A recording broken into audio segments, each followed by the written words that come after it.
is Cullen Potter. My friend, you have the floor. Cullen Potter, probably the most of the five people we're going to talk about. He's probably the most closest to an NHL roster as it is. Honestly, he probably won't be available at 29th. In my opinion, he could really go top 20. But I've seen some draft boards lists that have him down in the 25 to 30 range. And if that's the case, then the Hurricanes have to seriously consider him. And I'll read the profile here. At his best, Potter attacks at angles, blending explosive stop and starts, instantly translating from forward stride to cut to crossover. This is all possible due to Potter's deep skating stance, accelerating out of every move, all while linking plays through difficult-to-read changes in pace. Through his mobility, Potter leverages space, operates with an independent upper body, and funnels pucks to the inside and slips pucks through traffic for teammates. That is a perfect description of Cullen Potter. This kid really, really looks like a left-handed Seth Jarvis, is what he reminds me of. He is so fast. His skating is so good. And his vision and shot are above NHL quality. And his biggest attribute, obviously, is his skating and his speed. He is probably one of the fastest, if not the fastest player actually in the draft.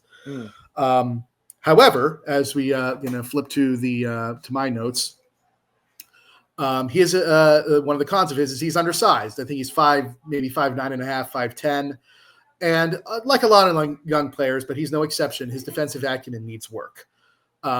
He just gets turned around a little bit, doesn't really know what to do sometimes in the defensive zone. Not that he doesn't, he cares and he tries, but he just needs to figure out that aspect of the game too. I project him to go in the mid to late first round. Again, Cullen Potter, he's already in the NCAA playing for Arizona State and playing very well. And he'll spend probably a year or two there. And then, honestly, he'll be ready to go in the NHL. I don't think he'll need to spend time in Chicago. If the case. Alrighty. Yeah, and one of the things that I like about this, the Hurricanes, they have this identity around speed. And I think that, looking at that for any player that they could potentially draft, I think that that's probably pretty high on the list of what they want out of a player. And when it comes to cleaning up the defensive side of things, and I talked about this a lot when Natchez was on the team. With Natchez, it wasn't a lack of effort. It wasn't a lack of him trying to get to where he was supposed to be. Half of defense is the effort to get to where you're supposed to be, and then the rest of it is okay, I'm here. Now what do I do? Knowing the right thing to do once you get to where you need to be and everything like that. That's one of those things that can be fixed. As long as okay, you're getting to the right spot. You're hustling. You're putting the effort in there. You've got the speed. But once you get there, do you try and make the right play? Do you angle the guy off in the right way? Are you putting a stick in there when you should maybe be laying the body? Are you helping with zone exits, or are you turning the puck over in bad spots when you get it back and then somebody else is on you too quick before you make a decision with it? I think Jackson Blake struggled with that type of stuff a little bit in the beginning, and so did Seth Jarvis early on. Jarvis, people forget Jarvis. Mm-hmm. He had a decent amount of issues defending in the defensive zone, and he lost his guy at the point quite a few times. But that problem lasted for about 4 months before it wasn't an issue anymore. Mm-hmm. Yeah, it'll be the same thing. I'm definitely confident that I'll be able to figure out that aspect of the game.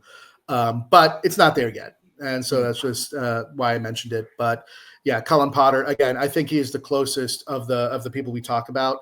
He is the closest to an NHL roster. All right, then we got some more stats on him here. So this one right here, these are tournament stats right here. Just wanted to give you guys a second to look at that. Then we go here, and it's the rest of his stats. He's an Arizona State University product.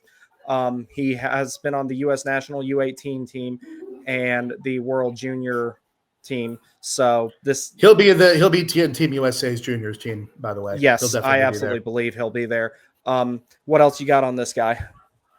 That's it. I mean, the production line doesn't jump out at you at first glance, but if you watch some tape, honestly, he scored probably one of the most electric goals in the NCAA last year, one of the most electric goals you'll ever see. And I think he'll be a Hobey Baker finalist, if not winner, in a couple years too. Yeah, and Jackson Blake was a Hobey Baker finalist that lost to Macklin Celebrini, so he had some pretty stiff competition there. All righty, and you don't have anything else on him? That's about it for Potter. And I could hear now. I mean, like he'd be so on brand for the Hurricanes to take him as a very skilled, fast but undersized forward. So I mean, like we've got a lot of those, and so why not get another one? Well, he's only 18 though. It's like I grew until I was 25. He could grow a little bit. So I think that he can clock out at 6'1" potentially. Like there's still the possibility of that because I grew late. Like when I joined the Navy, I was 5'4" when I was 18, and now I'm 5'11". So like it can happen. I'm the exception, not the rule, but it can happen.